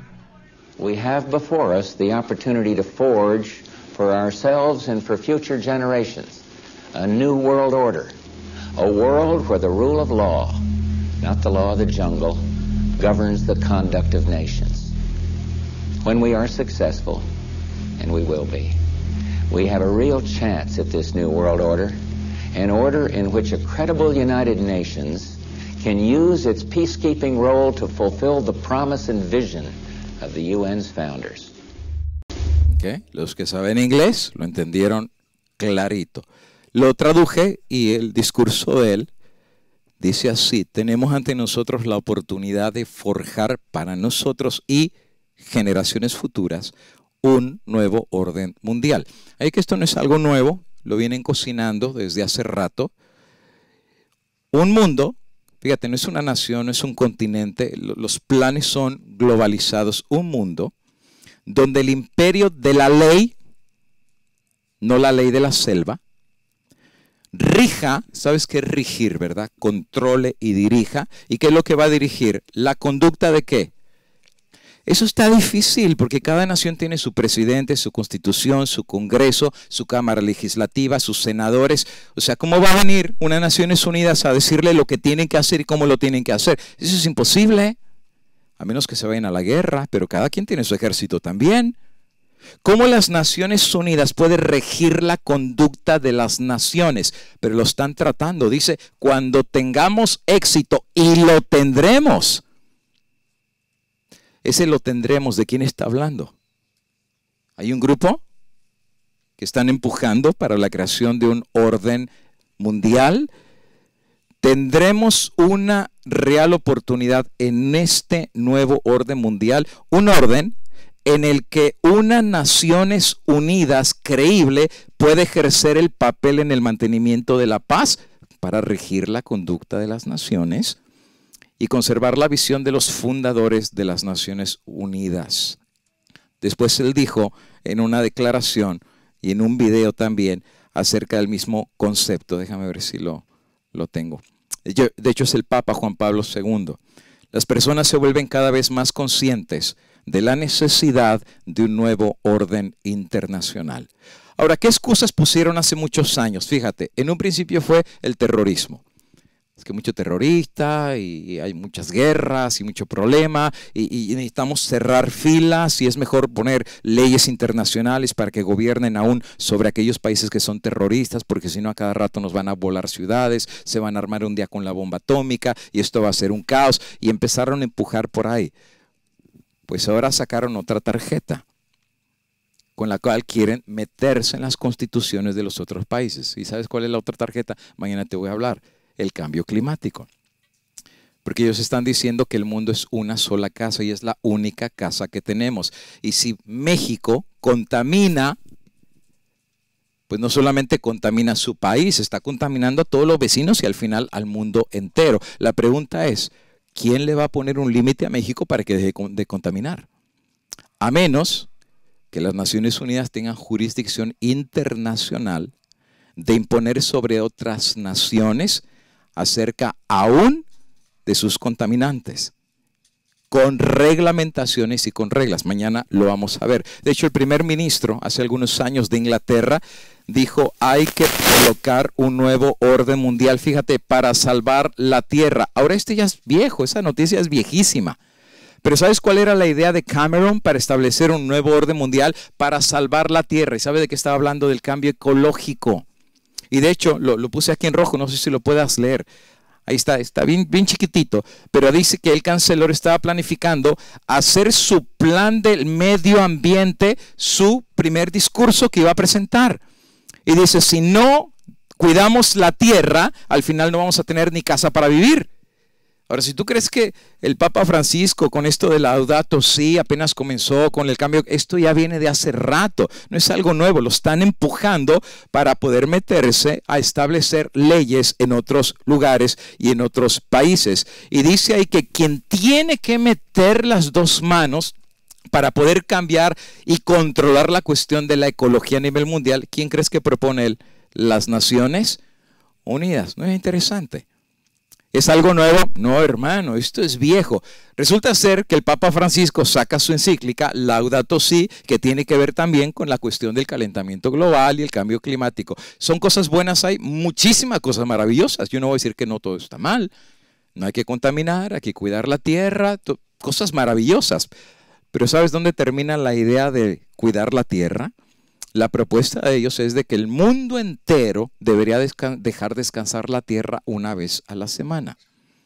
Y propone que este es un plan que Dios ya dio desde hace 6,000 años. 6 días trabajó y el séptimo lo descansó. Y cuando habla del sábado, habla del nuevo sábado y está proponiendo que el mundo entero, por ley, descanse un día. Mañana te voy a decir cuántos países ya están metidos en legislaciones para apoyar la idea de Francisco para cerrar absolutamente todos los comercios en el domingo. De hecho, el expresidente Mikhail Gorbachev en el periódico El País explicó y dijo, en su primer discurso y último como presidente de la Unión Soviética, dice, cree que los atentados del 11 de diciembre nos han colocado ante la urgencia de diseñar un nuevo orden mundial. Y eso están hablando los comunistas, ¿eh?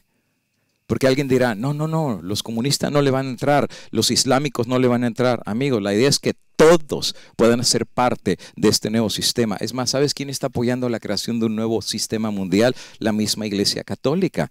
En su primer discurso como Papa, Benedicto, hace un montón de años, según el periódico El Clarín, llamó a construir un nuevo orden mundial. El Papa afirmó que si está unida la humanidad podrá afrontar amenazas como terrorismo, pobreza y epidemias. Muy noble la causa. La pregunta es qué hay detrás de la idea de crear un nuevo orden mundial. Y la pregunta sería, ¿quién lo va a dirigir?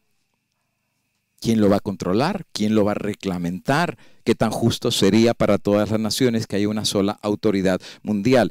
El Papa Francisco llamó a la creación de un nuevo orden mundial antes que el dólar colapse. Y de hecho, ese va a ser el tema para mañana. Creo que me van a dar la escuela sabática, así que yo tempranito entro a la segunda pieza de rompecabezas y voy a hablar de lo que se está cocinando para la creación de un nuevo sistema financiero mundial. Mañana voy a hablar acerca de la cuestión de qué va a pasar con lo que se teme como el próximo colapso del dólar. Mañana te lo voy a explicar. Y de hecho, están poniendo que el año del colapso es el 2020. Mañana vamos a hablar un poquito acerca de esto y cuáles son las implicaciones si esto llega a pasar. La pregunta es, ¿qué información él tiene de que el dólar va a colapsar? Y dice, hay que crear un nuevo orden mundial antes de que el dólar colapse. ¿Por qué está la Iglesia Católica tan interesada para crear un orden mundial de una sola autoridad mundial, económica y religiosa. Si yo leo la Biblia correctamente, cuando a Jesús le preguntaron si había que pagar impuesto al César, Jesús de una forma clara dijo: a Dios lo que es de Dios y al César. Cristo separó la iglesia del Estado. No están mezclados, no están juntos. A Dios lo que es de Dios por aparte y al César lo que es del César. Pero he aquí, aquel que trabaja en las cosas de Dios quiere meterse con lo de César. ¿Por qué la iglesia quiere meterse a la cuestión de la política? Porque la iglesia católica quiere meterse a la cuestión de establecer un gobierno mundial. Porque Apocalipsis 13 dice que viene una de sus cabezas que fuera herida como de muerte, pero la herida mortal fue sanada. ¿Tú sabías que la iglesia católica gobernó al mundo por más de 1000 años? La misma iglesia católica ponía reyes y quitaba reyes. ¿Y sabes por qué? Tú lees solamente su teología. La iglesia siempre ha creído que por la divina autoridad que Dios le dio, la iglesia y el representante de la iglesia está encima de los reyes de la tierra. Por eso le llaman Rey de Reyes y Señor de Señores. Ningún rey está encima de la iglesia. Ningún rey está encima del pontífice de Roma.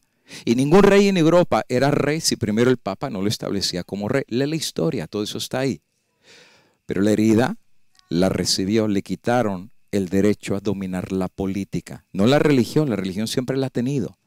La herida fue que ya no puede tener poder político, pero su herida mortal sería sanada y la tierra se maravilló en pos de la bestia. Y si tú has notado, el poder de la iglesia ha crecido de una forma increíble. Tú sabes que ni siquiera los presidentes de Estados Unidos son ahorita más populares que el mismo Papa de Roma. Se está diciendo que el Papa Francisco es más famoso que cualquier líder en este momento a nivel mundial. La fama de la iglesia ha crecido como no tienes idea. Y algunos están diciendo que precisamente porque la iglesia está empujando lo del cambio climático, ahora sí, las Naciones Unidas va a poder seguir un ejemplo moral como el ejemplo de la iglesia católica. Las piezas de rompecabezas, estamos ya finalizando, están acomodándose en lo que se refiere la unificación del mundo para una rebelión en contra de Dios. Ahora, ya usé la Biblia en el pasado, la Biblia en el presente y la Biblia en el futuro. Ahora voy a usar otra herramienta, la sierva del Señor. Te lo voy a leer en inglés, traducido. La iglesia romana, ahora esto lo escribió hace 180 años, La iglesia romana, en sus planes son de largo alcance. Quiere decir que la iglesia espera, es paciente, puede esperar 100 años, 200, 500 o lo que sea necesaria. Pero sus planes son de largo alcance y sus modos también de operación.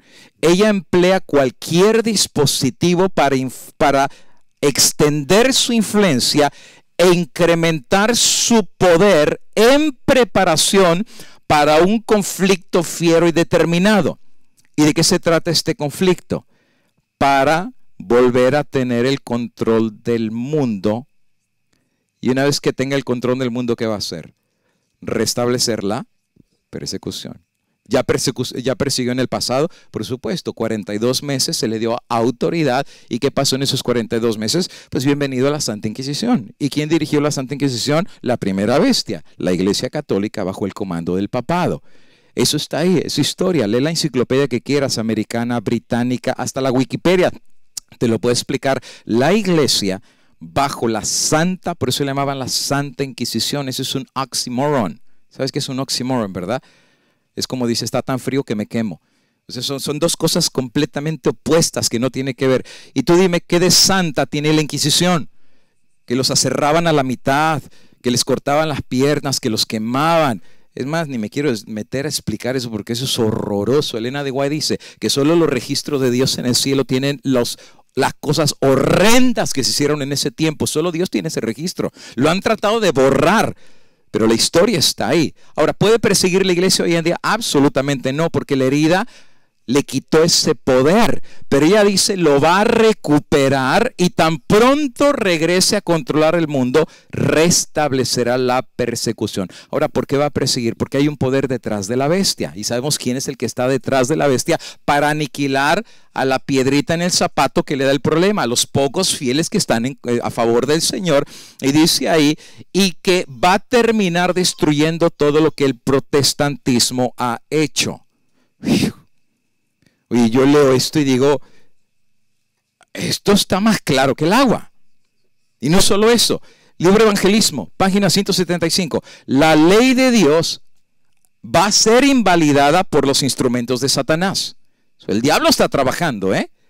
¿Y cuál es su objetivo final? Tumbar la ley de Dios. ¿Por qué crees que en Apocalipsis 12 y 14 aparece un grupo que está levantando qué? Los mandamientos de Dios, porque lo que el diablo está haciendo a nivel mundial es pisotear precisamente esos mandamientos, pero hay un grupo de fanáticos raros que mientras todo el mundo guarda el domingo, también chiflados y andan guardando el sábado porque se creen judíos. Extremistas, raros, hasta pierden su trabajo por no trabajar el sábado.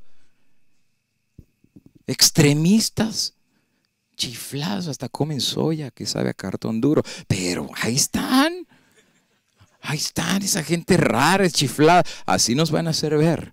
Oh, hermano, eso viene.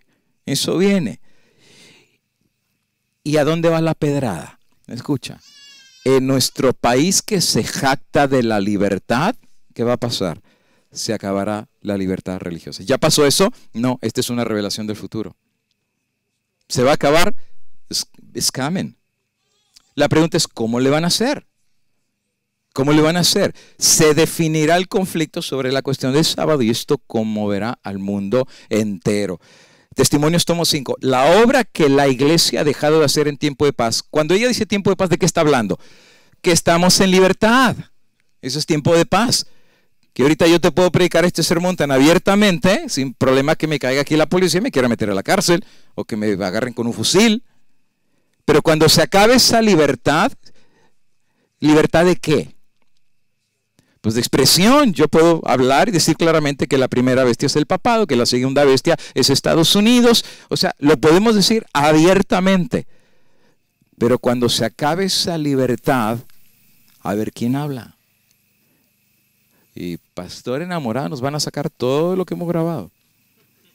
Así yo los conozco, mira, aquí está toda la colección de lo que han dicho. Y sabe que, y si tú ves, cuando el rompecabezas lo vas armando, vas viendo hacia dónde va la tendencia. ¿Sabes cómo le están empezando a llamar?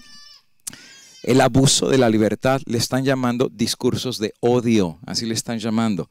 Esa gente es odiosa, esa gente lo único que hace es incitar al odio. Lo único que hacen es incitar en contra de iglesias, en contra de acá. De hecho, el Papa Francisco hizo una declaración hace poco, en donde dice, todas las religiones tienen grupos extremistas, incluyendo la Iglesia Católica. Dice, todos tienen grupos extremistas, dice, en todas las religiones hay. Dice, pero no se preocupen porque esos son radicales, esos nadie los quiere. Ahora yo te pregunto, ¿la Iglesia Católica tiene grupos extremistas? Sí. ¿Los musulmanes tienen grupos extremistas? Sí. ¿La Iglesia Adventista tiene grupos extremistas? ¿Terminamos? Ok. Si yo te preguntara, ¿cuál es el grupo extremista de la Iglesia Adventista? ¿Cuál es? Las cosas van enfilándose. Y dice que finalmente se acabará la libertad religiosa. Viene una sola autoridad mundial. Como dijo el padre Bush, es cuestión de tiempo. Pero hay una pieza muy importante que esta noche, y con eso concluimos, deberíamos de ver en el rompecabezas. Sí, ya vimos de la primera bestia, herida, iba a recuperar su poder, y una vez que lo recupere, según Elena de White, comenzará la persecución. Una segunda bestia que empezó como cordero, libertades y libertades, finalmente termina hablando como dragón, se van a acabar. Y esta segunda bestia va a ayudar a la primera. Estados Unidos va a ayudar al papado para que a nivel mundial se acaben las libertades. Según Apocalipsis 13. Sí, ya lo sabemos. Ya sabemos quién está detrás de ellos. El dragón les dio su poder y su autoridad. Y ya sabemos que quien va a empujar aquí, en Estados Unidos, es la imagen de la bestia. Ahí está. Pero hay una parte que es muy importante en esta pieza. Y no la podemos descartar. es nuestra vida de comunión con el Creador. Porque eso es lo que el diablo no cuenta en esta ecuación. Que hay personas que están conectadas con Dios. No son todos y nunca han sido todos. Hay personas que no se venden ni se compran. Hay gentes que en lo más íntimo de su corazón, mientras el mundo entero está rebelde contra Dios, en lo más íntimo de su corazón, a puerta cerrada, están en comunión con su Creador. Nadie los conoce, pero hay alguien que sí los conoce y es su Creador, porque hay un hilo que los une con ese poder que desciende de Dios cuando cierras esa puerta y le pones seguro y caes de rodillas. Y empiezas a recibir la luz de Dios y el poder de Dios. Y empiezas a recibir la vida de Dios. Tú sabes lo que dice Elena de White, que cuando tú entras a orar y el diablo te ve que caes de rodillas abatido, desanimado, deprimido y con el rostro todo mal hecho, y cuando empiezas a orar y el poder de Dios empieza a bajar del cielo y el rostro te empieza a caer, el diablo no sabe qué hacer, pero no puede quitar el poder que está bajando del cielo, y finalmente tu rostro empieza a recibir la luz de Dios y empiezas a recibir la paz del Señor, porque hay un hilo que ni Él puede cortar. No lo puede cortar. Es el hilo de aquellos que aman a Dios. Es el hilo de aquellos que han rendido su corazón a Dios. Es el hilo que el apóstol Pablo mencionó. Si Dios con nosotros, ¿quién contra nosotros? Nada me separará del amor de mi Creador. Ni persecución, ni hambre, ni fatiga, ni cansancio, aunque no me dejen comprar ni vender, nada me separará del amor de Dios que es en Cristo Jesús nuestro Señor. Si Él pudiera eliminar esta pieza, Él ya hubiera ganado. Pero ¿sabes qué dice la Biblia? Aquí está la paciencia de los santos. Dios tiene esa pieza y Dios se la va a guardar. Hay una historia muy bonita que me gusta de aquel que está persiguiendo la Santa Inquisición. Y ya lo están alcanzando. Y una vez que lo agarren, lo van a torturar. Y él, después de días y de días de estar huyendo, viene la noche, ve que vienen los perros, vienen las antorchas, ya lo van a alcanzar. Y un día que ya está súper cansado, dice, ya no sé qué hacer. Ve una cueva y dice, me voy a meter a dormir ahí. Pues no supo a dónde se metió, no hay salida. Entonces estaba tan cansado que fue, se metió y toda la noche se durmió. En la madrugada escucha que vienen los perros y cuando voltea ya están cerca, ya no puede salir. Están junto a la entrada de la cueva. Y cuando viene el capitán con la antorcha, dicen, aquí se metió, lo vamos a agarrar. Y finalmente es nuestro. Fíjate lo que pasa cuando ya van para entrar, el soldado, el comandante le dice, no, no entre ahí, el hombre no está ahí. Y dice, ¿y por qué no está ahí? Dice, pues que no ve usted que en la entrada hay una tremenda telaraña gigantesca. Dice, no hay nadie ahí, porque si no hubiera entrado y roto la telaraña, no está ahí, vamos que lo podemos alcanzar. Y el hombre por dentro, de rodillas pidiéndole a Dios, está viendo todo eso afuera, se dan la vuelta y salen corriendo con los perros. Resulta ser que en la noche Dios manda una araña para poder hacer una telaraña y proteger con una telaraña al Hijo de Dios. Y entonces el hombre de rodillas dice, no cabe duda que aquel que está con Dios, una telaraña se convierte en una muralla inquebrantable. Pero aquel que no está con Dios, una muralla inquebrantable se convierte en una telaraña. Dijo el salmista David, Jehová es mi luz y Jehová es mi salvación. ¿De quién temeré? Jehová es la fortaleza de mi vida. ¿De quién me he de atemorizar? Cuando se juntaron contra mí los malignos, mis angustiadores y mis enemigos para comer mis carnes, ellos tropezaron y cayeron. Y aunque un ejército acampe contra mí, no temerá mi corazón. Y aunque contra mí se levante la guerra, yo estaré confiado. ¿Y sabes por qué va a estar confiado? Porque Jehová es mi pastor y nada me faltará. Ojalá, amigo y hermano, que en este estudio, de nada sirve saber todo lo que estamos estudiando si Jehová no es tu luz y es tu fortaleza. De nada sirve si tú no te entregas y te consagras a Dios. Ojalá que este campamento pueda ser un campamento de renovación espiritual. No importa cómo has vivido. No importa las relaciones equivocadas en las que has estado. No importa si has vivido con la mujer que no es tuya. Y que a lo mejor por años el diablo te tiene esa telaraña y no puedes salir. Sí, joven, lo que has estado viendo desde hace mucho tiempo y tu mente está sucia y nadie lo sabe y estás tan hastiado. de esa doble vida, ¿sabes qué? Este puede ser el campamento de una nueva vida y una renovación. Que Dios te haga la oportunidad de darle vuelta a la página para ponerte a cuentas con tu Dios. Get right with God now. Hoy puede ser tu campamento espiritual, mucho más que conocer principios y conceptos de buscar a tu Creador. Hoy que puede ser encontrado. Y que aquel que lo encuentre pueda ser la persona más bienaventurada porque encontró el camino, la verdad y la vida. Encontró a Jesús. Vamos a ponernos de pie para tener una palabra de oración y finalizar nuestra primera presentación. Los que puedan acompañarme, caigamos de rodillas y vamos a despedirnos. Vamos a orar. Amante de Dios, te damos gracias porque tenemos la luz de tu palabra que nos habla del pasado, del presente, pero también del futuro. Nos presenta un rompecabezas completo con cada pieza. Y pedimos que tu Espíritu Santo pueda colocar cada pieza para poder tener un cuadro claro de lo que pronto viene sobre este mundo. Pero que no tengamos miedo porque las piezas de rompecabezas también nos dirán que Satanás siempre ha vencido. Porque si Dios con nosotros, ¿quién contra nosotros? Padre eterno, en este campamento y fin de semana, yo quiero pedirte mucho más que conocimiento o idea. Que los que estamos aquí podamos tener una renovación espiritual. Que podamos hacer cuentas con Dios. Que podamos buscar a Dios ahora que puede ser encontrado. Que podamos venir y dejar aquí nuestros pecados, nuestras cargas, aún nuestra doble vida, nuestras imperfecciones, la carga que hemos tenido tanto tiempo en nuestra espalda. Señor, ¿de qué sirve llevárnosla de regreso? Jesús dijo, venid a mí, todos los que estén cansados y cargados, y yo os haré descansar. Padre, danos el descanso en Cristo, el descanso de tu gracia, el saber que hay un Dios tan maravilloso que nos perdona, un Dios tan maravilloso que nos ama, y un Dios tan maravilloso que está dispuesto no solo a perdonarnos, sino a darle vuelta a la página y darnos una nueva oportunidad de reconciliación con Dios. En esta noche, al ir a descansar, Padre, llévanos con la seguridad de tu gracia, de tu amor y de tu perdón.